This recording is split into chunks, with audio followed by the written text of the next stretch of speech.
धन्यवाद राजीव जी। अभी जो सबसे बड़ा परिवर्तन आया इस देश के राजनीतिक परिदृश्य में कि अब तक जो भारतीय जनता पार्टी अपराजेय थी, यह पूरा का पूरा तिलिस्म टूट गया। अब तक जो यह था कि प्रधानमंत्री नरेंद्र मोदी जी के खिलाफ कोई ऐसा चेहरा नहीं है, कोई ऐसा व्यक्ति नहीं है जिसकी इस देश में कोई विश्वसनीयता है। यह अभी परसेप्शन खत्म हो गया। अब तक ये लग रहा था कि आखिर भारतीय जनता पार्टी को चुनौती देने वाला कौन सा राजनीतिक दल है, कौन से लोग हैं जो इस पार्टी को चुनौती दे सकते हैं। जो यह एक जनभावना बनाने की कोशिश की गई थी, यह पूरा का पूरा माल बिखर गया।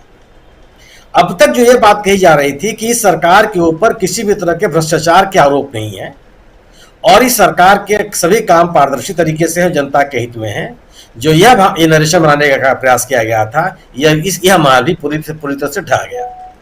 आज सरकार जिस तरीके से घिरी हुई है और यह एक कोशिश की गई थी कि केंद्रीय एजेंसियों के माध्यम से विपक्ष के नेताओं को यह जिस तरीके से डराने का प्रयास किया गया कि कोई भी नेता खड़ा होकर के सरकार के खिलाफ बोलने के लिए तैयार नहीं था, वह स्थिति भी एकदम खत्म हो गई। आज कोई ऐसा राज्य नहीं है जहां पे भारतीय जनता पार्टी के खिलाफ राजनीतिक नेता खुल के सामने नहीं आ गया। इसका परिवर्तन का सिलसिला शुरू हुआ, इस राजनीतिक माहौल का सिलसिला शुरू हुआ राहुल गांधी के भारत जोड़ो पदयात्रा से। जब उन्होंने अपनी पदयात्रा शुरू की तमिलनाडु से और एक विपक्ष के नेता ने, जो वहां के मुख्यमंत्री हैं, वहां उन्होंने उसको झंडा सौंपा और उसके बाद राहुल गांधी पूरे सड़क पर निकल पड़े और लगभग 4,000 किलोमीटर की यात्रा लगभग 14 राज्यों से होते हुए वो करके उन्होंने अपनी यात्रा को पूरी की। पूरी यात्रा के दौरान जिस तरह का उनको जन समर्थन मिला, जिस तरीके से खराब मौसम के बावजूद उनकी सभाओं में लोग शामिल हुए, उनको सुनने के लिए आए, जिस तरीके से सड़कों के किनारे लोगों ने घंटों घंटों उनका इंतजार किया और गैर कांग्रेसी शासित राज्यों में, जिसमें अधिकांश गैर कांग्रेसी राज्य ही थे, उन सभी राज्यों में राहुल गांधी को बहुत बड़े पैमाने पर समाज के सभी वर्गों ने निकल करके उनका स्वागत किया। तो यह कम से कम जो ये परसेप्शन बनाने की कोशिश की जा रही थी कि भारतीय जनता पार्टी का कोई विकल्प नहीं है और यह पराजय स्थिति है इस पार्टी के लिए, वह पूरी तरह से नक्शा बिखर गया। राहुल गांधी ने अपनी यात्रा के दौरान सरकार पर भ्रष्टाचार के तमाम आरोप लगाते रहे और उन्होंने मोदी जी के और अडानी जी के संबंधों को लेकर के अडानी उद्योग घराने के कामकाज को लेकर जो हमलावर रुख अख्तियार किया, साक्ष्यों के साथ, प्रमाण के साथ, इसने इस देश में यह माहौल बनाया कि भ्रष्टाचार को लेकर के जो सरकार दावा कर रही थी कि उसका जीरो टॉलरेंस है, यह उसका दावा बिखर गया। अब स्थिति यह है कि सरकार के खिलाफ जो भ्रष्टाचार के आरोप लगाए, भ्रष्टाचार की जांच के लिए जेपीसी की मांग को लेकर विपक्ष जो संसद में सामने आया, देश के संसदीय इतिहास में पहली बार मेरी स्मृतियों में यह है कि सत्तारूढ़ दल ने संसद को चलने नहीं दिया। यहां से यह माहौल और बनने लगा कि सरकार के पास विपक्ष का जवाब देने के लिए कोई तर्क नहीं है। सरकार घिरती हुई नजर आई और सरकार उन आरोपों से अपने आप को बाहर निकालने के लिए में पूरी तरह से विफल रही, जो आरोप इस विपक्ष ने इनके ऊपर लगाया, खासतौर से राहुल गांधी ने लगाया। राहुल गांधी ने सरकार के ऊपर अपने तेवर को कहीं ढीला नहीं किया, उन्होंने अपने शब्दावली को, अपने मुद्दों को कहीं भी कम नहीं किया।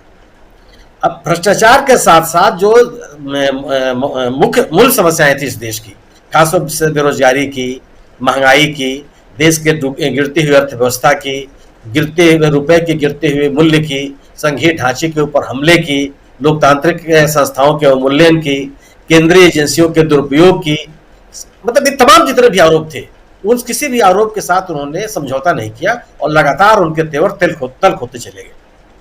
और लोग भी उनकी बात को सुनने के लिए सड़कों पर निकल करके आए। इस दौरान ये स्थिति ये बनी कि जो चुनाव हुए पिछले दिनों, जो 3 चुनाव हुए, उससे भले गुजरात में सरकार जीत गई, लेकिन हिमाचल में चुनाव हार गई और अपने नाक के नीचे दिल्ली के एमसीडी में चुनाव हार गई। ये एक राजनीतिक संदेश इस देश में जबरदस्त तरीके से गया।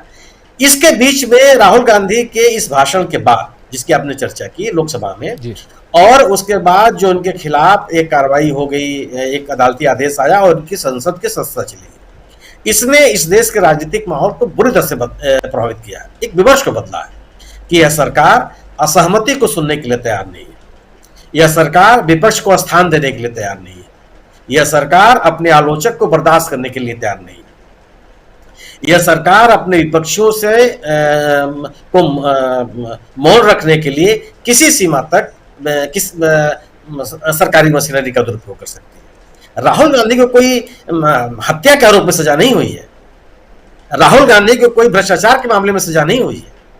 राहुल गांधी की आज भी कम से कम आप राहुल गांधी से सहमत हो असहमत हो, उनके आलोचक हो, कुछ भी हो, आम शोहरत राहुल गांधी की एक जिम्मेदार राजनेता की है और अपने भारत जोड़ो यात्रा के माध्यम से उन्होंने अपने जनता के बीच में अपनी विश्वसनीयता को जबरदस्त तरीके से कायम किया। जिस राहुल गांधी को इस सरकार पिछले 9 सालों से पप्पू साबित करने के लिए लगी हुई थी, वह पूरा का पूरा इसका जो रणनीति थी वो बिखर गया, लोगों ने उसको खारिज कर दिया। अब सवाल ये हो गया कि जिस नेता को हम खारिज करने के लिए लगे हुए थे और ये मान के चल रहे थे कि कोई उस व्यक्ति पर विश्वास नहीं करेगा, वह व्यक्ति पूरे देश के सामने इस सरकार को लेकर के सिरा तान के खड़ा हो गया और आंख में आंख डाल के बात करने लगा। ये चुनौती होगी। और राहुल गांधी के सदस्यता जाने के बाद जिस तरीके से विपक्षी एकता को गति मिली है, इसने सत्तारूढ़ दल को बुरी तरह से प्रभावित किया। इसका आत्मविश्वास जो है वो डिगा है, क्योंकि आज कोई भी, मेरा अपना मानना है कि कोई भी ऐसा राज्य नहीं है जी यहाँ पे भारतीय जनता पार्टी के लिए बहुत ही आसानी से चलना संभव हो। आप सोचिए ना, आज प्रधानमंत्री जी ने अपने भाषण में, आपने सही कहा कि दीपक जी ने बात कही कि एक अच्छा मौका भारतीय जनता पार्टी ने गंवा दिया। आप अपने संगठन को तेज करने, संगठन के जनाधार को बढ़ाने, आप इतने बड़ी आपके सदस्य हैं, उस सदस्य संख्या को और व्यापक आधार देने की बात करते। आपने बात की कि 370 खत्म हो जाएगा, ये किसी ने सपना नहीं देखा था।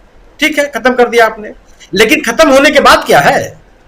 क्या वहां पे उस राज्य के लोगों ने उसको स्वीकार कर लिया? क्या उस राज्य में आप चुनाव कराने की स्थिति में हैं? क्या वहां के आम लोगों के बीच के जो जनजीवन है उसमें कोई गुणात्मक परिवर्तन आया? किस लिए आप 370 खत्म कर रहे थे? आपका पॉलिटिकल एजेंडा हो सकता है वो, आप उस पॉलिटिकल एजेंडे को लागू करने में आप सफल हो गए, ठीक है, कोई दिक्कत नहीं है, लेकिन जिस पर्पज के लिए आप उसको खत्म कर रहे थे उसमें कहां तक आपने उसको हासिल किया? आज भी आप जितने भी राजनीतिक कार्यक्रम थे, क्षेत्रों का सीमांकन, ये वो तमाम तरह की बातें आपने की, लेकिन आज भी चुनाव कराने की स्थिति में आप नहीं है। पूरा का पूरा विपक्ष आपके खिलाफ खड़ा है और आपकी राजनीतिक गतिविधियां उस राज्य में ठप है। जिनकी बात आप करते हैं, आप एक कौन, अगर आपकी स्थिति ये है तो मैंने बिना किसी आधार के राहुल गांधी ने या विपक्ष के किस नेता ने किस वर्ग का अपमान कर दिया? कहां पे लोगों ने पिछड़े वर्ग के लोगों की आलोचना कर दी, उनके साथ अपमानजनक शब्दों का प्रयोग किया? क्या जिन लोगों को इस सरकार ने अपराधी घोषित किया है, भगोड़ा घोषित किया है, उनके ऊपर आरोप लगाना किसी वर्ग विशेष की आलोचना है? और वो तो उस वर्ग विशेष से आते भी नहीं है। तो एक ऐसा आपने निर्देशन पैदा करने की कोशिश की जो हुआ ही नहीं, यानी कि आधारहीन बातों को आप समाज में ले जाने की कोशिश कर रहे हैं और जिसकी स्वीकृति नहीं बन पा रही है, जिसको लोग स्वीकार नहीं कर पा रहे हैं। यह बड़ी चुनौती है कि जिस नरेशन के साथ आप राजनीति करते रहे हैं, लोगों के बीच में जाते रहे, उसको लोगों ने खारिज किया। तो आज इसलिए विपक्ष के तेवर से सरकार डरी हुई है कि विपक्ष के द्वारा उठाए गए मुद्दों का जवाब यह सरकार नहीं दे पा रही है। जिन मुद्दों को लेकर के वही अपने लोगों के बीच में जाती रही है, उन मुद्दों की स्वीकृति समाज में नहीं बन पा रही। यह डरने का मुख्य आधार है। और जो अपराजय होने का एक तिरस्म खड़ा किया गया था, वह तिरस्म भी टूटा है। जी जी जी, बिल्कुल। बहुत सारी बातें आप यहाँ ऑलरेडी रख चुके हैं।